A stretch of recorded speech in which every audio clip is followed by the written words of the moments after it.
Selamat pagi, mahasiswa-mahasiswa teori akuntansi Universitas Prisma untuk tahun ajaran 2020-2021. Ini adalah rekaman kuliah untuk pertemuan yang kedua, dan seperti yang tertera dalam rencana pembelajaran pada minggu yang kedua, yaitu minggu ini,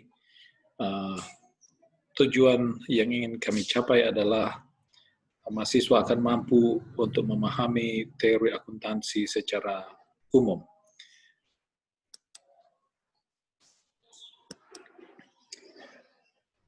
Dan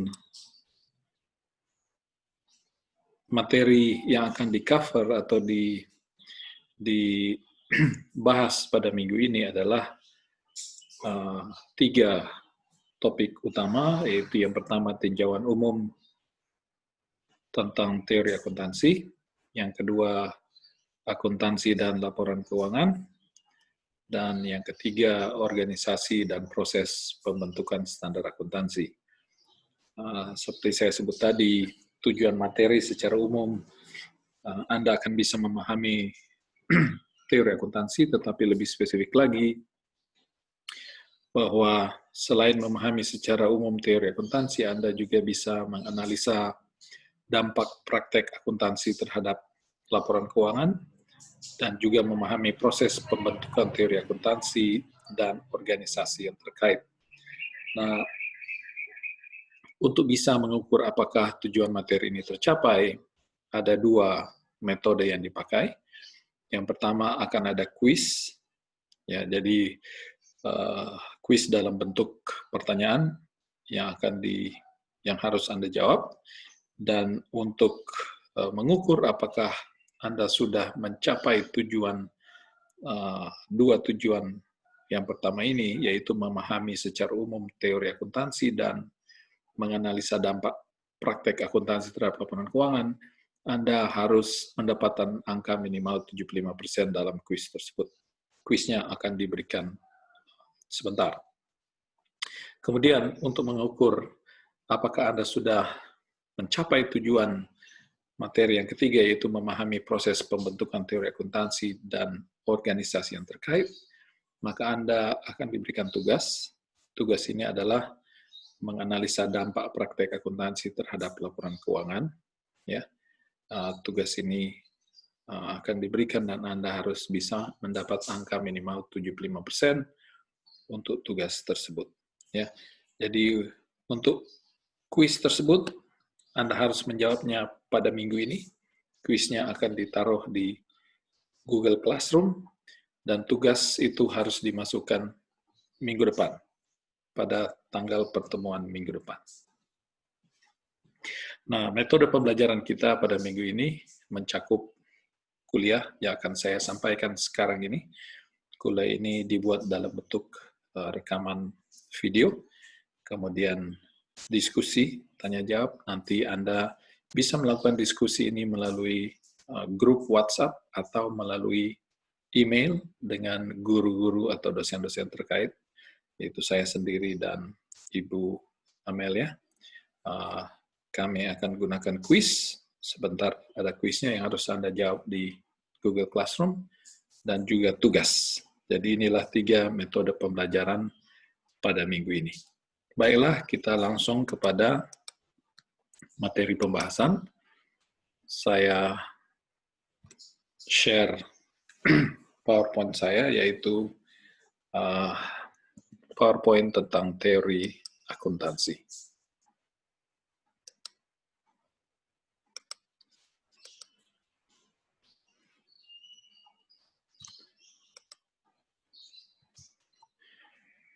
Baik, pada pertemuan kali ini kita akan melihat tinjauan secara umum tentang apa teori akuntansi itu. Skop materi akan dibahas terdiri dari 1, tinjauan umum tentang teori akuntansi, yang kedua praktek akuntansi dan laporan keuangan, kemudian organisasi dan proses pembentukan standar akuntansi.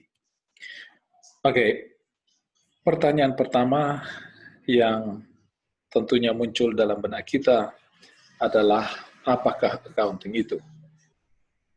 Apabila Anda sudah mengambil mata kuliah akuntansi dasar ataupun akuntansi menengah, barangkali Anda sudah banyak membaca tentang pandangan-pandangan tentang apa akuntansi itu.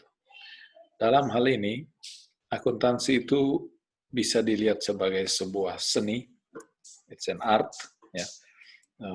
Jadi ini menggambarkan skill dan expertise, ya. Jadi akuntansi itu sebuah seni. Sebentar kita akan lihat seni apa. Ya, sebuah seni, dan untuk bisa melaksanakan atau mengekspresikan seni tersebut dibutuhkan skill dan dibutuhkan keahlian. Ya, ada juga yang berkata bahwa akuntansi itu adalah sebuah ilmu, ya, science. Dan dalam hal ini, akuntansi sebagai ilmu dilihat sebagai suatu ilmu yang berusaha untuk menerangkan fenomena, tentunya fenomena akuntansi. Kemudian ada yang melihat accounting sebagai sebuah teknologi. Teknologi itu adalah cara sebenarnya, ya, secara umum, cara untuk menjalankan sesuatu dengan menggunakan berbagai inovasi-inovasi. Jadi dalam hal ini, accounting sebagai teknologi ini adalah engineering of financial reporting, atau mendesain, ya, sebuah pelaporan keuangan. Kemudian ada juga yang berkata akuntansi itu sebuah bahasa. Tentunya ini sebuah bahasa bisnis, oleh karena untuk bisa mengerti apa yang dilakukan dalam bisnis, sangat sulit kalau digambarkan dengan verbal atau dengan bahasa manusia. Sehingga perlu digambarkan dengan sebuah bahasa yang se-efisien mungkin, tapi juga cukup menggambarkan keadaan bisnis tersebut. Misalnya, untuk menggambarkan hasil operasi selama 1 minggu, tentunya sulit kalau itu harus diterangkan menggunakan kata-kata, secara verbal atau tertulis. Tetapi kalau menggunakan angka monetari, sebuah angka moneter, dan dilakukan dengan cara yang sistematik, yang dimengerti, ada aturan-aturannya, seperti kalau dalam bahasa Indonesia, ada subjek, ada kata kerja, ada kata objeknya. Nah, di dalam bahasa bisnis, dalam akuntansi, ada aturan-aturannya juga. Dengan demikian, untuk bisa mengerti bahasa bisnis ini, kita juga perlu mengetahui aturan-aturan akuntansi tersebut, ya. Kemudian ada yang menyatakan bahwa akuntansi itu adalah sebuah sistem informasi. Tentunya sistem informasi yang menyediakan informasi bagi pengambilan keputusan. Terlepas dari apa pengertian Anda tentang akuntansi itu, saya kira ada kebenarannya masing-masing pandangan ini. Tapi mari kita lihat beberapa pandangan-pandangan yang berbeda yang mewakili kurang lebih 5 pandangan tentang apa akuntansi itu. Nah, Accounting Principle Board dalam statement nomor 4 berkata bahwa accounting is a service. Ya, akuntansi itu adalah sebuah jasa. Jasa untuk apa? Menyediakan informasi kuantitatif, terutama laporan atau informasi keuangan dari sebuah atau yang berkaitan dengan sebuah usaha, sebuah badan usaha, dan ini katanya dibutuhkan untuk economic decision, pengambilan keputusan yang mempunyai dampak ekonomis. Ya, jadi dari definisi tentang apa accounting itu, Anda bisa melihat, ya, apa accounting itu, what it is its purpose, apa tujuannya. Kalau kita lihat sini, tujuannya adalah untuk memberikan informasi, financial information, untuk pengambilan keputusan. Karakteristik produknya itu sebuah informasi, karakteristiknya kuantitatif, terutama bersifat apa? Moneter, financial, ya. What is the use of the product? Untuk pengambilan keputusan. Jadi, akan saya berikan beberapa definisi akuntansi menurut berbagai pihak. Yang saya minta Anda lakukan adalah mengidentifikasi pada masing-masing definisi tersebut, apa akuntansi itu menurut definisi tersebut, apa tujuannya, karakteristik produknya, dan kegunaannya apa. Definisi kedua menurut American Accounting Association di tahun 1996, halaman 1, dikatakan bahwa accounting is the process of identifying, measuring, and communicating economic information to be used as relevant consideration in decision. Oke, jadi apa accounting itu? Katanya accounting itu adalah sebuah proses. It's a process, artinya sesuatu yang berjalan. Dan apa saja proses tersebut? Yaitu proses untuk mengidentifikasi,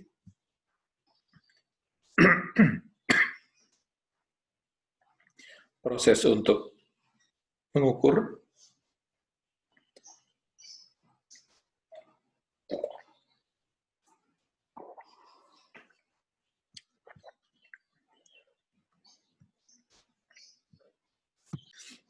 jadi proses untuk mengidentifikasi, proses mengukur, dan mengkomunikasikan informasi ekonomis yang katanya supaya bisa dipakai untuk pertimbangan dalam pengambilan keputusan. Jadi apa itu? Proses. Identifikasi, mengukur, dan mengkomunikasikan. Tujuannya supaya dipakai dalam pertimbangan. Ya, dalam pertimbangan. Karakteristik produknya, economic information, ya. Jadi karakteristik produknya itu adalah informasi yang bersifat ekonomis, dan use of the product itu dipakai dalam pengambilan keputusan. Menurut AICPA, Committee on Terminology of AICPA atau American Institute of Certified Public Accountant, dalam Accounting Terminology Bulletin nomor 1 tahun 1953 paragraf 9 dikatakan bahwa accounting is an art. Ya, kembali lagi, akuntansi itu adalah sebuah seni. Seni untuk apa? Untuk mencatat, mengklasifikasikan, summarize atau merangkumkan dalam bahasa moneter. Ya, apa yang dicatat, apa yang diklasifikasikan, apa dirangkumkan. Ini adalah transaksi keuangan dan interpretasinya. Ya, jadi what it is? Accounting is an art, ya, sebuah seni mencatat, mengklasifikasikan dan merangkumkan di dalam bahasa moneter transaksi keuangan dan bagaimana menginterpretasikannya. Ya, jadi berdasarkan definisi ini silakan Anda tentukan apa itu tujuannya, karakteristik produknya, dan kegunaan produk tersebut.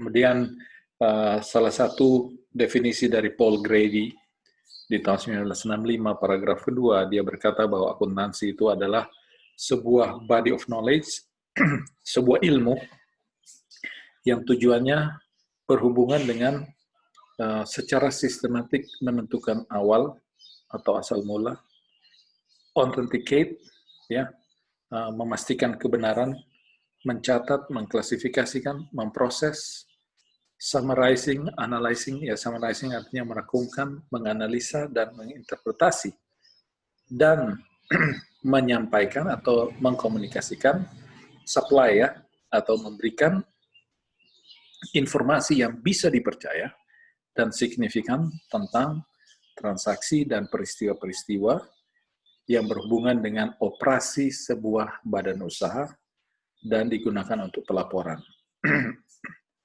Dilakukan agar supaya bisa memenuhi tanggung jawab fidusiari dan tanggung jawab lainnya. Ya, jadi kembali lagi, menurut Paul Grady ini sebuah definisi yang cukup panjang. Akuntansi itu adalah sebuah ilmu, ya, yang berfungsi untuk memastikan awal apa? Awal transaksi tentunya. Bagaimana transaksi itu terjadi? Siapa saja yang bertransaksi. Kemudian untuk mengautentikasi, menentukan kebenarannya, keabsahannya. Itu sebabnya dalam akuntansi ada proses verifikasi. Mana source dokumennya? Mana dokumen awalnya? Ada purchase order, ya. Kalau ada purchase order, baru ada penjualan. Kalau tidak purchase order, apa dasar penjualannya, gitu ya. Itu sebabnya harus selalu ada source document. Authenticating, memastikan bahwa transaksi itu authentic, validnya, benar adanya.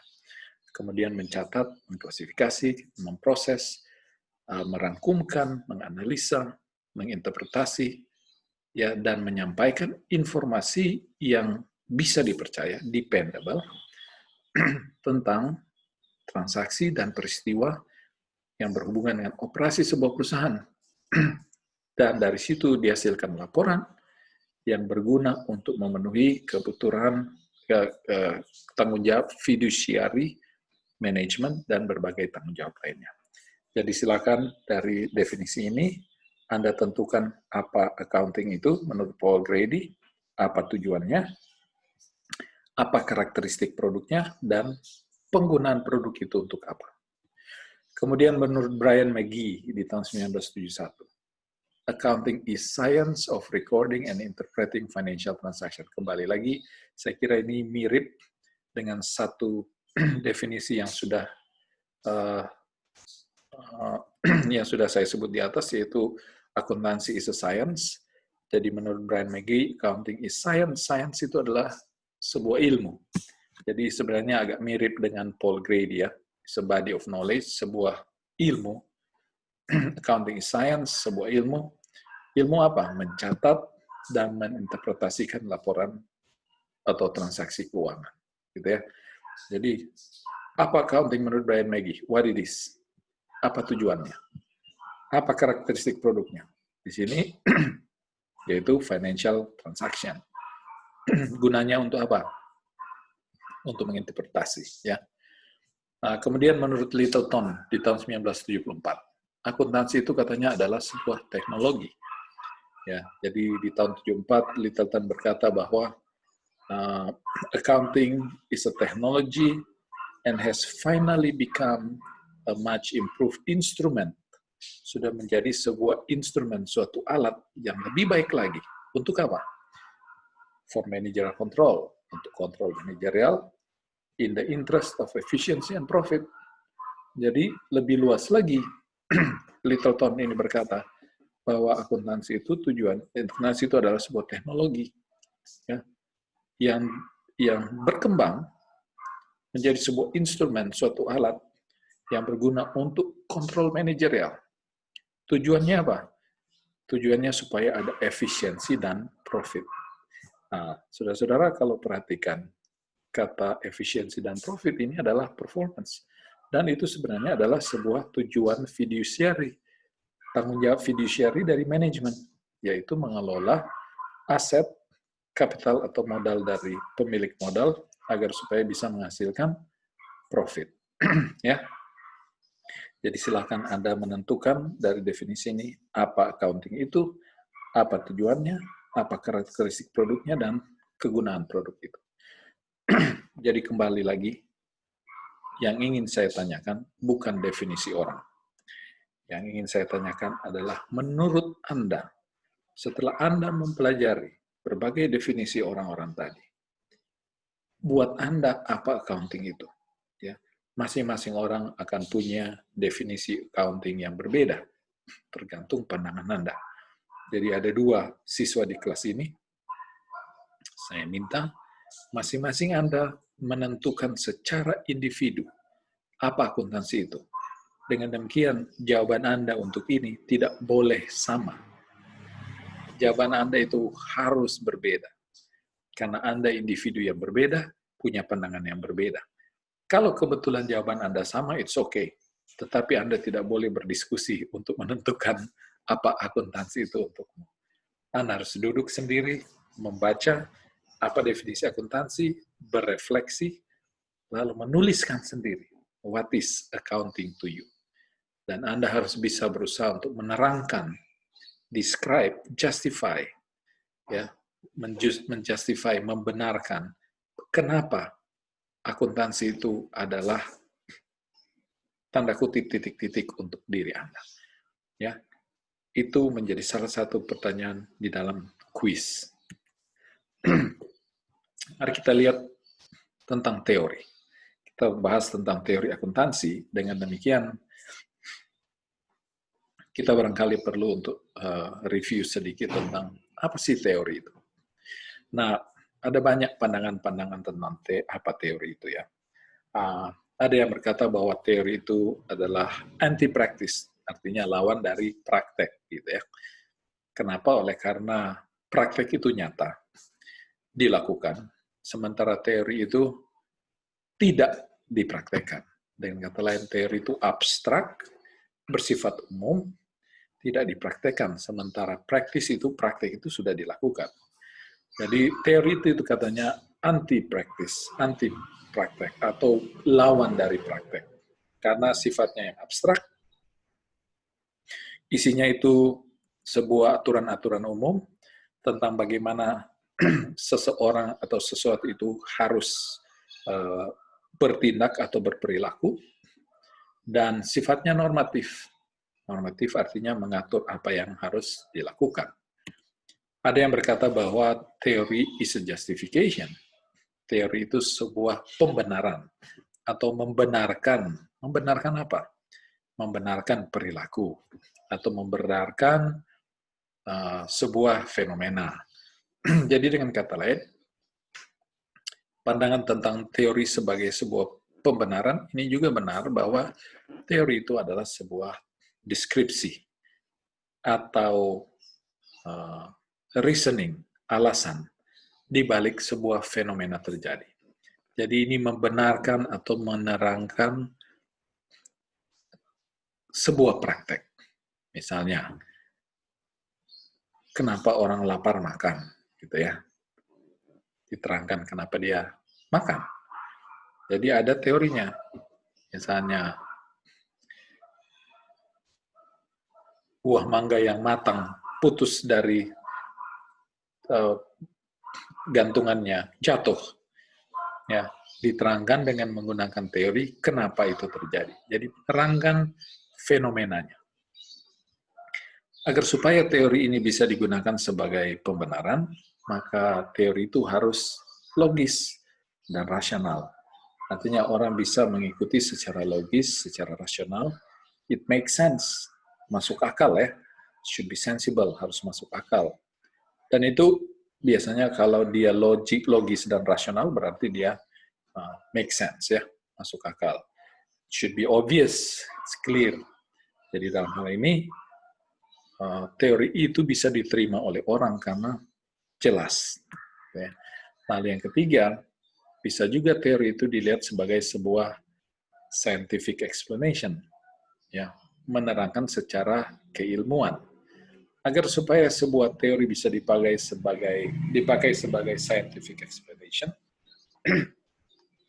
maka teori tersebut harus menerangkan hubungan antar variabel. Menerangkan hubungan antar variabel, interrelationship among variables ya. Harus bisa menerangkan hubungan-hubungan antar variabel. Kemudian harus bisa menggambarkan and predict phenomenon. Ya, jadi ini to describe and predict phenomenon. Jadi dipakai untuk menggambarkan dan memprediksi fenomena. Karena teori itu menggambarkan kalau variabel A berperilaku seperti ini terhadap variabel B, maka variabel B akan bereaksi sebagai berikut, gitu ya. Itu menggambarkan interrelationship antar variabel. Dengan demikian, maka teori tersebut, hubungan tersebut bisa menggambarkan dan bisa memprediksi. Kalau ada seseorang yang berperilaku seperti yang digambarkan oleh teori itu terhadap seseorang yang lain, maka orang yang lain ini akan bereaksi sebagai berikut. Karena itu sudah digambarkan hubungannya dalam teori tersebut ya. Nah, jadi untuk sebuah teori bisa dikatakan sebuah scientific explanation, maka biasanya teori itu diekspresikan dalam bentuk hipotesa-hipotesa. Hipotesa atau kepercayaan awal ya. Hipotesa tentang hubungan antar variabel. Dan tujuannya adalah untuk menggambarkan relationship hubungannya. Yang keempat, teori juga seringkali dikatakan sebagai sebuah model. Dan ini benar. Oleh karena teori itu menggambarkan atau merepresentasikan realitas. Ya, representation of reality. Kenyataan, realitas. Itu direpresentasikan dalam sebuah teori. Dengan demikian, teori ini merupakan model dari realitas. Ya. Di sini dibilang abstraction of reality. Jadi realitas ini diabstraksikan atau dituangkan dalam sebuah model. Ya, seperti misalnya, saya melihat sebuah pemandangan matahari terbenam yang indah, saya ingin membuat sebuah model yang merepresentasikan kenyataan realitas bahwa matahari terbenam itu indah. Maka saya buatlah sebuah lukisan. Lukisan ini adalah model yang merepresentasikan kenyataan matahari terbenam tadi. Tentunya lukisan ini adalah lukisan tentang matahari terbenam. Itu sebabnya kalau orang melukis kadang-kadang dia pengen ada model, karena model itu akan dia pakai untuk diabstraksikan dalam bentuk sebuah lukisan. Atau mungkin kalau Anda tidak tahu melukis, Anda bisa mengambil kamera dan membuat sebuah foto. Hasilnya adalah sebuah model tentang realitas tadi. Teori juga dikatakan sebagai logical reasoning. Ya, logical reasoning artinya pemikiran secara logis. Ya, ini adalah sebuah proses pemikiran. Ya, teori adalah proses pemikiran. Dalam hal ini, proses pemikiran tersebut mendayagunakan konsep-konsep yang relevan. Karena tidak bisa kita berpikir ya hanya dengan menggunakan satu konsep saja. Jadi ini sebenarnya mirip dengan scientific process. Bahwa teori itu adalah scientific process karena ini menggambarkan interrelationship, hubungan. Dibutuhkan konsep-konsep yang relevan, yang berbeda. Ya. Dan dipakai untuk mendeskripsikan visibility sebuah prinsip atau sebuah praktek. Ya. To describe the visibility of a principle or practice. Visibility artinya kebenaran atau keabsahan atau bisa dilakukan atau tidak ya.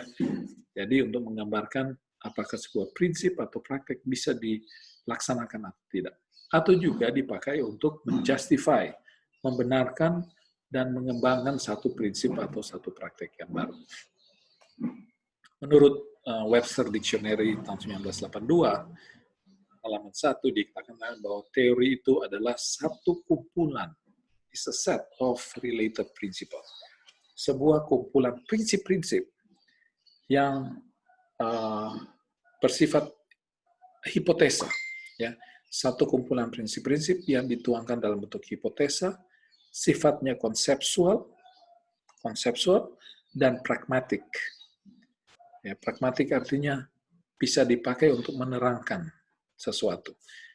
Dan sifatnya universal dan dipakai sebagai referensi dalam sebuah disiplin. Ya. Jadi teori sebuah kumpulan prinsip-prinsip yang dinyatakan dalam bentuk hipotesa-hipotesa, konsepsual sifatnya, pragmatis, dan biasanya dipakai sebagai referensi umum dalam sebuah disiplin. Jadi ada teori untuk disiplin tertentu. Ada teori akuntansi, ada teori manajemen, ya, karena dipakai untuk disiplin-disiplin tertentu. Mari kita lihat elemen-elemen dari sebuah teori. Jadi kita sudah lihat sedikit tinjauan tentang apa teori itu. Mari kita lihat elemen-elemennya. Salah satu elemen dari teori bahwa harus ada konsep. Bahwa teori itu harus berisi konsep, ada konsepnya. Apa konsep itu? Konsep itu adalah main units of a theory. Ini adalah unit terutama dalam sebuah teori.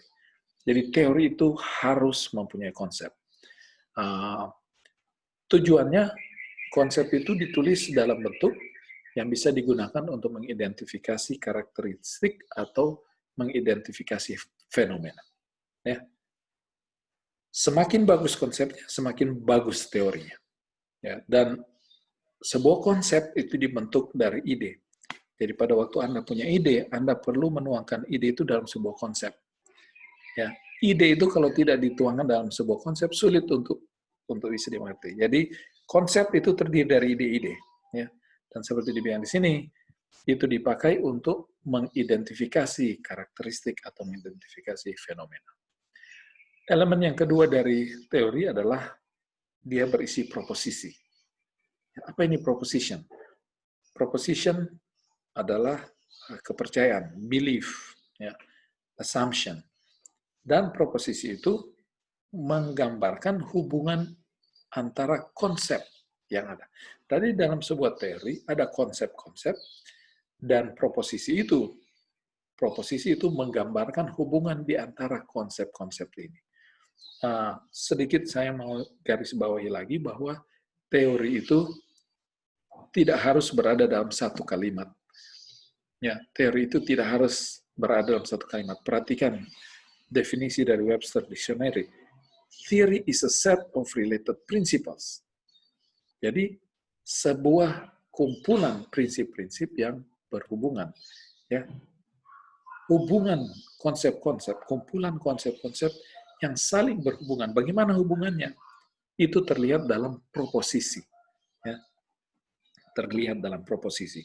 Jadi, sebuah teori bisa terdiri dari banyak. Ada proposition, ada teori, ada konsep, ada proposition. Konsep ini adalah ide-ide yang dituangkan dalam bentuk statement. Kemudian proposisi ini adalah statement yang menggambarkan hubungan antara konsep-konsep yang ada dalam teori tadi. Dalam hal ini, proposition ini dikenal juga dengan hipotesa. Ya. Jadi kalau kita bilang proposition itu bisa juga disebut hipotesa. Ya. Hipotesa adalah kata lain dari proposition. Oleh karena hypothesis is a proposition, ya, about a relationship whose truth or falsity is yet to be determined by an empirical test. Jadi hipotesa itu atau proposisi, ya di sini kan saya bilang proposisi ya. Hipotesa atau proposisi ini adalah hubungan antara konsep-konsep yang kebenarannya atau ketidakbenarannya, whose truth or falsity, itu masih akan ditentukan dalam sebuah tes empiris. Ya, jadi konfirmasi tentang kebenaran sebuah teori yang dinyatakan dalam bentuk hipotesa itu masih bisa diuji kebenarannya. Kadang-kadang kebenarannya itu tidak dipenuhi dalam satu konteks, tapi kadang-kadang dipenuhi dalam konteks yang lain. Oke, kemudian apa fungsi teori? Teori itu berfungsi untuk menggambarkan, deskriptif. Ya. Jadi sebenarnya fungsi teori ini sudah sempat terlihat sedikit pada waktu kita melihat pandangan-pandangan umum tentang apa teori itu. Tetapi sekarang kita lebih spesifik lagi, kita sudah melihat apa saja elemen-elemen sebuah teori. Sekarang kita ingin lihat apa fungsi teori. Ya, fungsi teori itu adalah to describe, descriptive function, untuk menggambarkan. Jadi kita gunakan teori untuk menggambarkan konstruksi, ya, hubungan-hubungan, konsep, dan bagaimana mereka berhubungan satu dengan yang lain, supaya kita bisa memberikan keterangan yang terbaik tentang sebuah fenomena dan berbagai faktor yang ada di belakangnya. Kembali lagi, teori itu berfungsi untuk menggambarkan. Menggambarkan apa? Menggambarkan konstruksi, menggambarkan fenomena, atau menggambarkan konsep, dan hubungan antar konsep-konsep tadi supaya bisa memberikan gambaran yang terbaik tentang sebuah fenomena dan berbagai faktor yang ada di belakangnya. Ada fungsi yang kedua dari teori, yaitu delimiting function. Ya, delimiting function, apa ini? Selecting the favorite set of events to be explained and assigning a meaning to the formulated abstraction of the descriptive stage. Jadi, the limiting function ini artinya teori itu memberikan batasan apa yang akan diterangkan, event apa, gitu ya. Jadi dalam teori itu bisa kita lihat batasannya, bahwa teori ini hanya menerangkan event apa, gitu ya. Determine the set of events to be explained and assigning a meaning to the formulated abstraction. Jadi akan menggambarkan tentang event tadi dan memberikan gambaran tentang hubungan satu dengan yang lain untuk event tadi saja. Jadi memberikan fungsi membatasi. Ya. Yang ketiga adalah generative function. Generative function ini artinya kemampuan untuk mengeneralize. Ya, the ability to generate testable hypothesis or to provide hunches, notions, and ideas from which hypothesis could be developed. Ya. Jadi generative function ini kemampuan untuk bukan generalize, kemampuan untuk menghasilkan, ya. Jadi teori itu berfungsi untuk menghasilkan sesuatu. Apa yang dihasilkan? Yaitu testable hypothesis, ya. Jadi teori dipakai untuk menghasilkan generate, ya. Generate artinya menghasilkan testable hypothesis atau untuk memberikan hunches. Hunches itu feeling, saya punya insting, ya, memberikan dorongan-dorongan, ya, hunches, notions, and ideas. Jadi dengan demikian sebuah hipotesa baru bisa dibentuk. Jadi itu sebabnya dalam penelitian Anda harus membentuk hipotesa, dan hipotesa itu tidak saja terjadi demikian saja, harus ada teori yang membelakanginya, yang mendukungnya. Jadi berdasarkan teori A, teori B, maka saya berhipotesa, gitu ya. Kemudian yang keempat, fungsi teori itu adalah integrative function. Integrative function itu artinya the ability to present a coherent and consistent integration of various concepts and relations. Ya. Jadi fungsinya untuk menyatukan, untuk mengintegrasikan berbagai konsep-konsep dalam sebuah hubungan yang koheren. Koheren itu artinya secara logis bisa diterima. Ya. Jadi fungsi integrasi. Bagaimana kita mengevaluasi sebuah teori? Apakah teori itu baik atau tidak? Oleh karena sebuah teori itu harus dievaluasi untuk membuktikan adequacy of what it proposes, membuktikan apakah proposisinya itu bisa diterima atau tidak. Dan jangan lupa, teori bisa ditentukan kebenarannya atau ketidakbenarannya. Jadi whether there is truth or falsity in the theory. Nah, itu harus dievaluasi. Bagaimana Anda mengevaluasinya? What is the criteria to evaluate a theory? Jangan lupa, sebuah teori bisa saja tidak benar di satu konteks. Apakah teori itu jelek? Belum tentu. Oleh karena bisa saja teori itu tidak benar di satu tempat, tapi benar di tempat lain. Jadi, what is your criteria to evaluate whether a theory is good or bad? Ya, nah, jangan lupa, kebenaran sebuah teori tergantung apa yang teori tersebut katakan, proposisinya. Ya, jadi perlu ada pembatasan-pembatasannya supaya jangan teori itu dibilang jelek, padahal sebenarnya teori itu benar di tempat yang lain, dalam konteks yang lain. Tetapi karena teori itu tidak ditulis dengan cara yang tepat, sehingga pada waktu diuji di suatu tempat dikatakan teori ini jelek, padahal itu tidak sepenuhnya benar. Teori itu misalnya benar berlaku di satu konteks tertentu. Sekarang mari kita lihat teori akuntansi. Definisi teori akuntansi. What is an accounting theory? By definition, Anda bisa cari di banyak sumber teori akuntansi, tapi dalam hal ini teori akuntansi itu adalah sebuah kumpulan prinsip-prinsip umum. It's a set of broad principle. Tujuannya apa? Provide a general frame of reference. Tujuannya untuk memberikan satu kerangka referensi yang bisa digunakan dalam praktek akuntansi. ya, bisa digunakan untuk mengevaluasi by which accounting practice can be evaluated, gitu ya.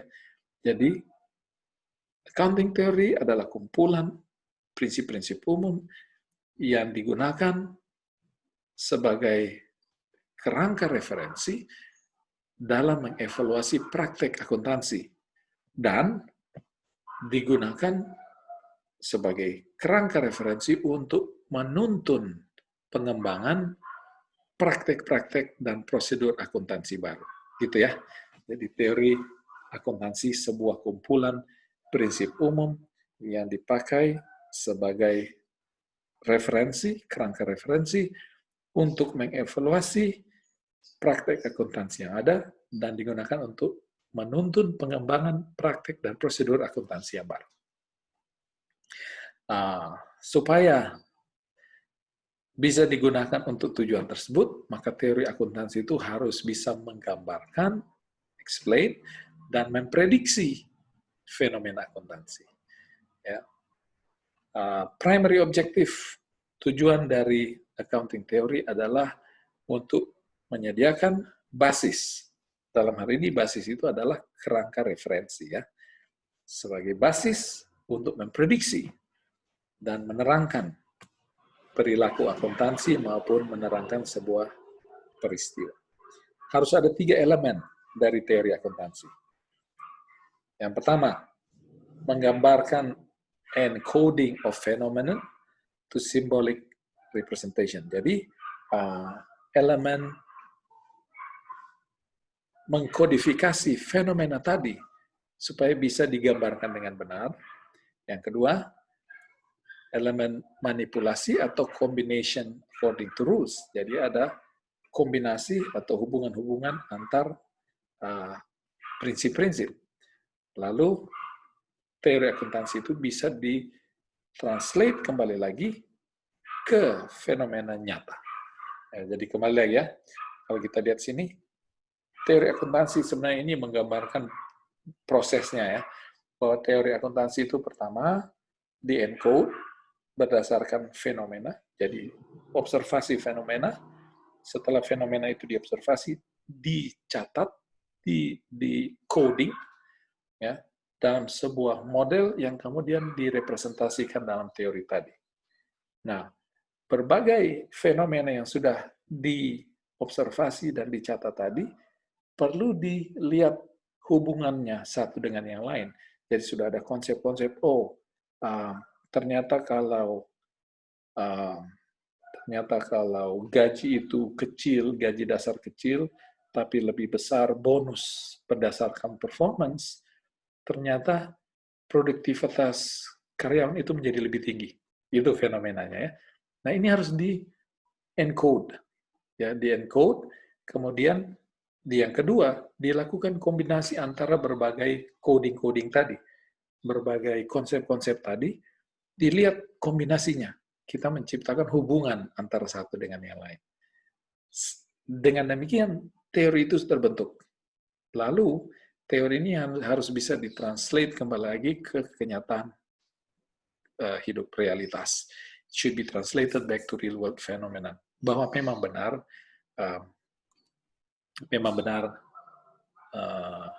teori itu menggambarkan fenomena yang terjadi. Oke.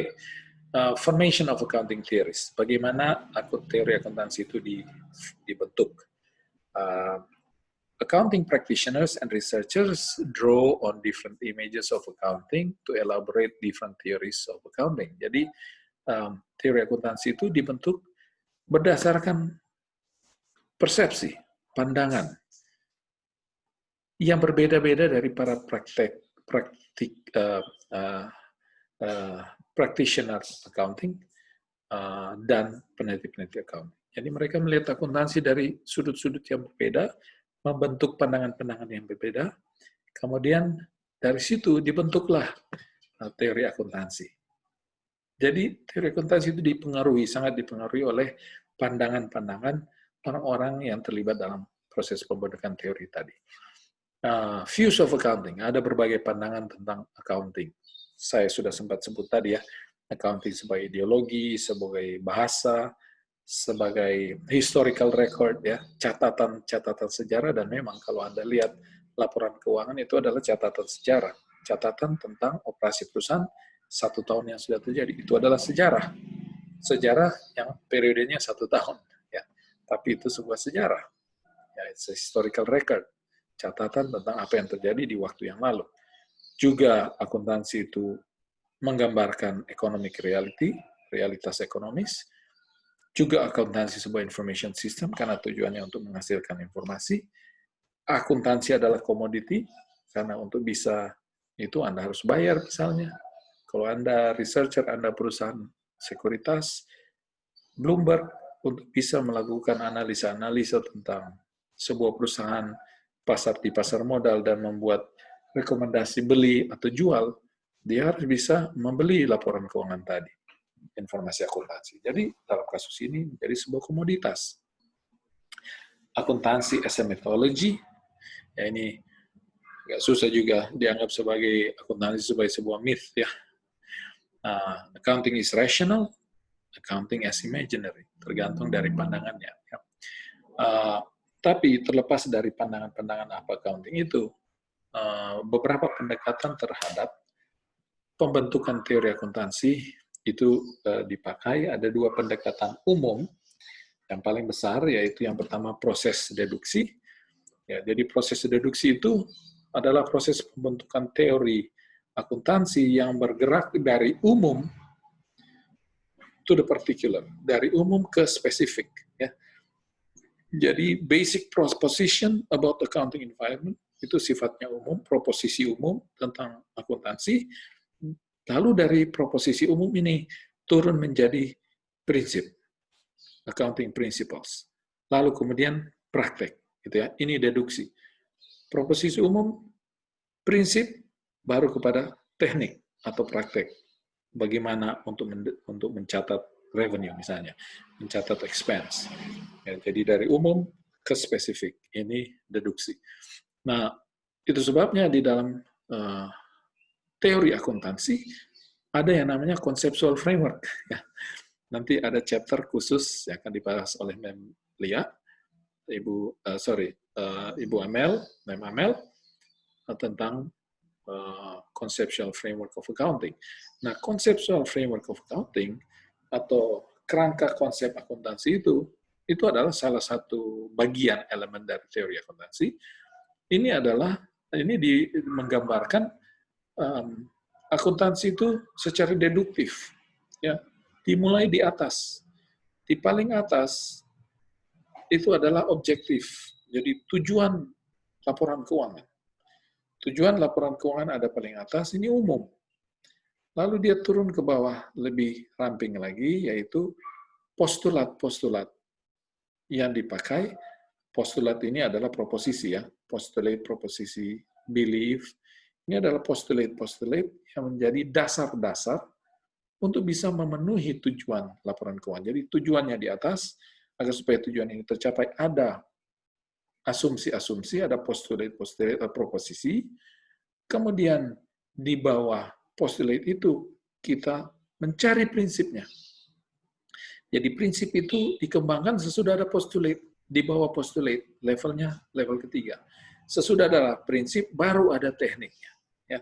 Jadi conceptual framework of financial reporting itu dimulai dari objektif, postulate, prinsip, lalu teknik, ya, atau praktek akuntansinya. Jadi Anda bisa lihat model piramida terbalik, deduksi, ya, atau deduktif.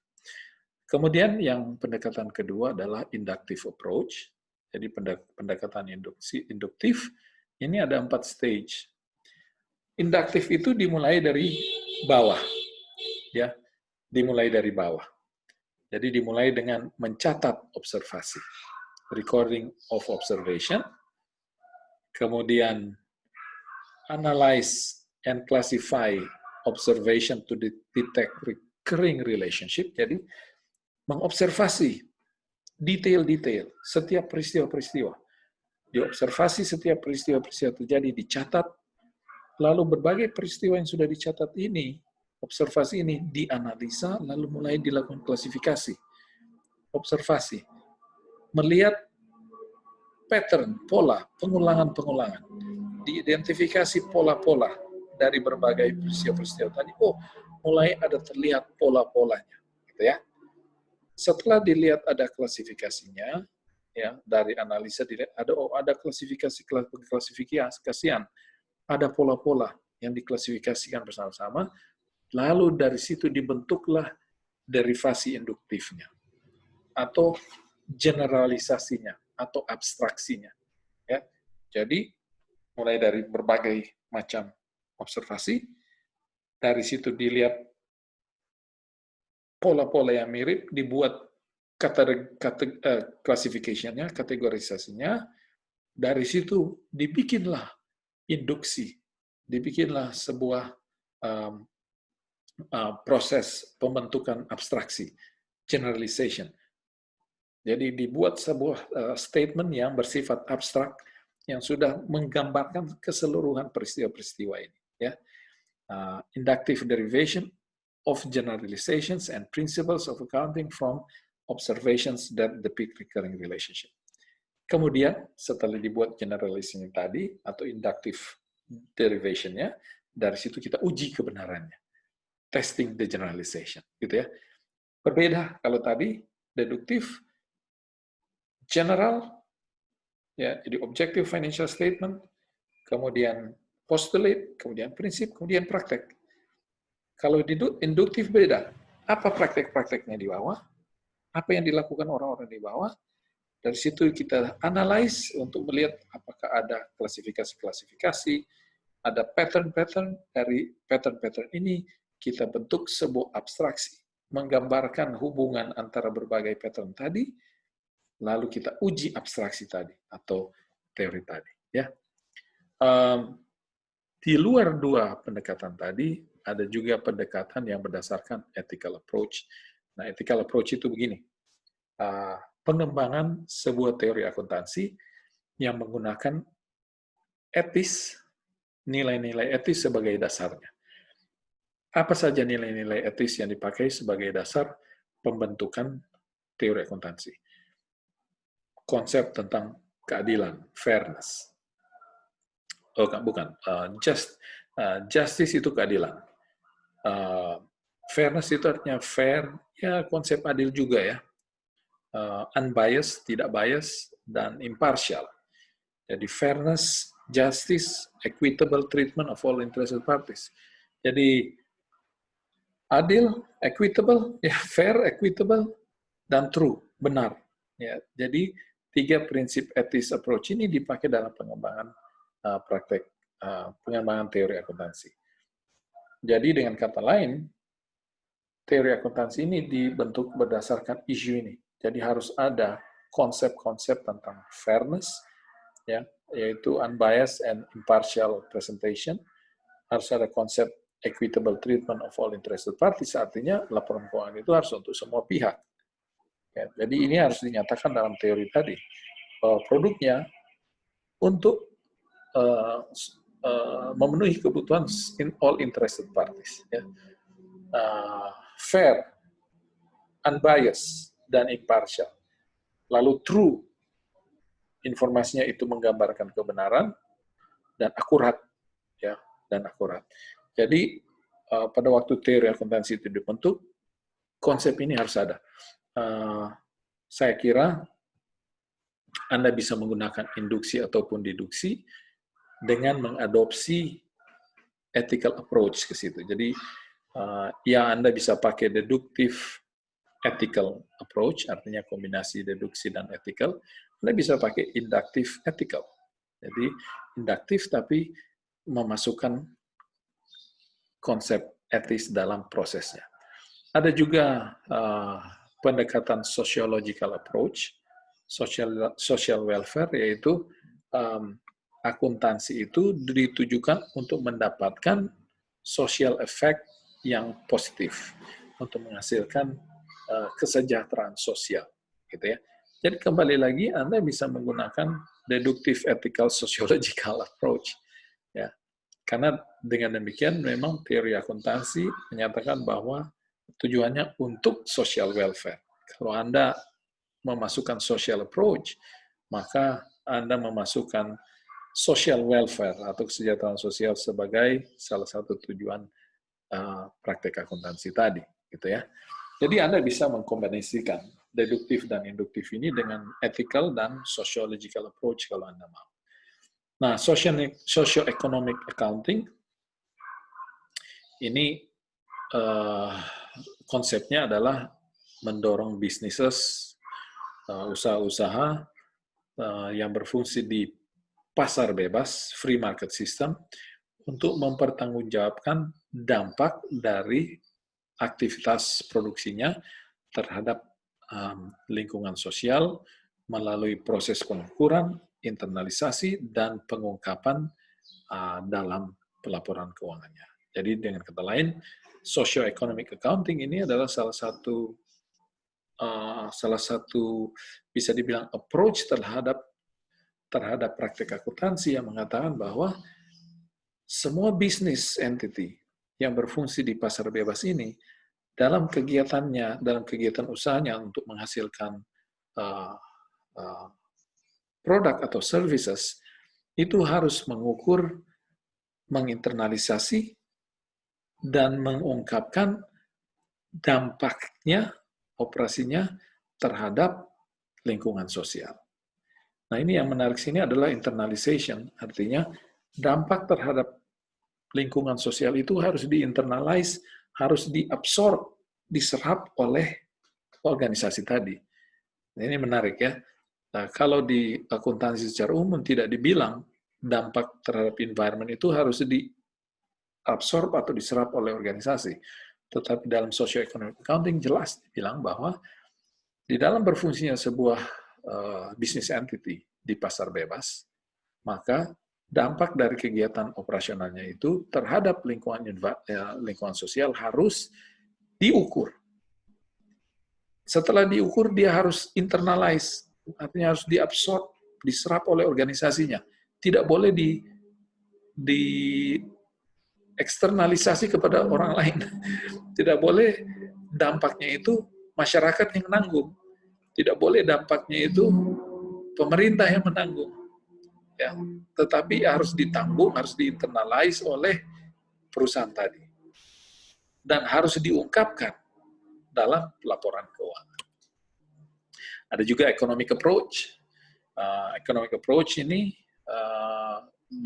mengacu kepada kesejahteraan ekonomi. Jadi pilihan-pilihan tentang teknik accounting-nya dipakai tergantung dampaknya terhadap perekonomian nasional, terhadap kebaikan ekonomi nasional. Jadi kebijakan maupun teknik akuntansinya harus menggambarkan economic reality, menggambarkan kenyataan ekonomis, and the choice of the technique should depend on economic consequence. Harus pilihan tekniknya tergantung kepada konsekuensinya terhadap perekonomian. Oke, fungsi teori akuntansi. Saya kira ini adalah slide yang terakhir untuk menggambarkan fungsi teori akuntansi. Jadi fungsi accounting teori digunakan sebagai dasar untuk membentuk conceptual framework. Dari situ terbentuk prinsip-prinsip, konsep-konsep, dan postulat. Dari situ terbentuk teknik akuntansi. Nah, di dalam teknik akuntansi ini ada banyak. Ada generally accepted accounting principle, ada standar akuntansi, dan ada accounting policies. Ya, sebenarnya ini sudah mirip-mirip struktur akuntansi, tapi ya nantilah kita akan bicara lebih jelas lagi tentang struktur akuntansi. Tetapi kita sudah lihat fungsi teori apa saja. Nah, dalam hal ini accounting theory itu ternyata terdiri dari kumpulan prinsip-prinsip. Ini ya, kumpulan prinsip-prinsip. Bukan hanya itu. Conceptual framework ini sebenarnya adalah prinsip juga. Hipotesa ya, sebuah proposition. Jadi conceptual framework, ada accounting principle, ada concept and postulates, ada teknik accounting. Jadi kalau Anda lihat hubungan antara teori akuntansi dan praktek akuntansi itu sangat jelas. Karena praktek akuntansi dalam hal ini dipengaruhi oleh teori akuntansi. Ya, jangan lupa teori akuntansi dipakai sebagai bahan kajian, ya, referensi dasar untuk pengembangan atau untuk menerangkan praktek akuntansi, gitu ya. Jadi teori akuntansi itu mempengaruhi praktek accounting. Tapi pada saat yang sama, itu sebuah siklus. Bahwa teori akuntansi itu juga bisa berubah, tergantung dari fenomena yang ada di bawah. Ya. Tergantung dari fenomena yang di bawah. Nah, teori akuntansi dalam disiplin akuntansi itu kebanyakan menggunakan pendekatan deduktif, dan itu yang dipakai di sini. Pendekatan deduktif, ada prinsip, jadi ada objektif dulu, dari objektif ada postulat prinsip, baru teknik. Jadi apa yang kita lakukan di bawah itu karena dipengaruhi oleh objektif. Tujuan akuntansi apa? Ini menentukan postulat kita dan prinsip, dan kemudian menentukan praktek. Jadi praktek itu dipengaruhi oleh objektif, tujuan akuntansi. Gitu ya.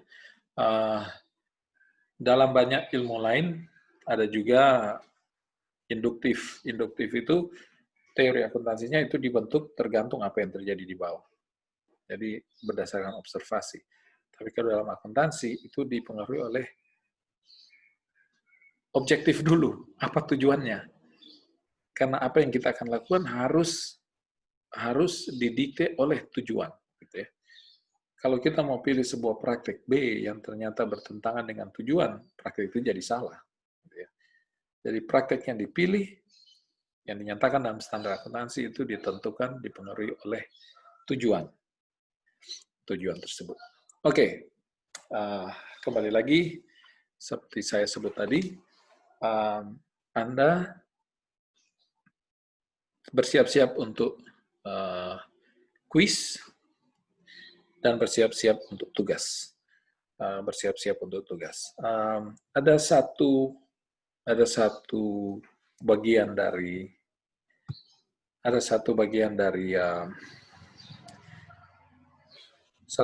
dari rencana pembelajaran yang tertera sini yang tidak saya bahas, yaitu saya kira proses pembentukan teori akuntansi ini kita sudah lihat approach-nya, tapi organisasi terkait apa semua. Ini tugas Anda untuk baca. Silakan search di website, di internet, apa saja organisasi-organisasi yang terlibat dalam proses pembentukan teori akuntansi. Ya, silakan search sumber apapun, tidak masalah. Anda bisa mencari tentang True Blood Report, ya, kemudian dibentuknya FASAC, ya, FASAC, dan seterusnya. Ya, silakan Anda lihat di internet untuk bisa memahami tentang organisasi-organisasi yang terkait dalam pembentukan teori akuntansi. Mungkin Anda bisa juga mencari tahu di Indonesia apa saja organisasi, apakah Indonesia punya teori akuntansi sendiri, ataukah kita mengadopsi teori akuntansi dari luar. Apakah di Indonesia ada organisasi yang sementara berusaha untuk membentuk teori akuntansi. Silakan Anda lakukan. Oke, sampai di sini presentasi saya.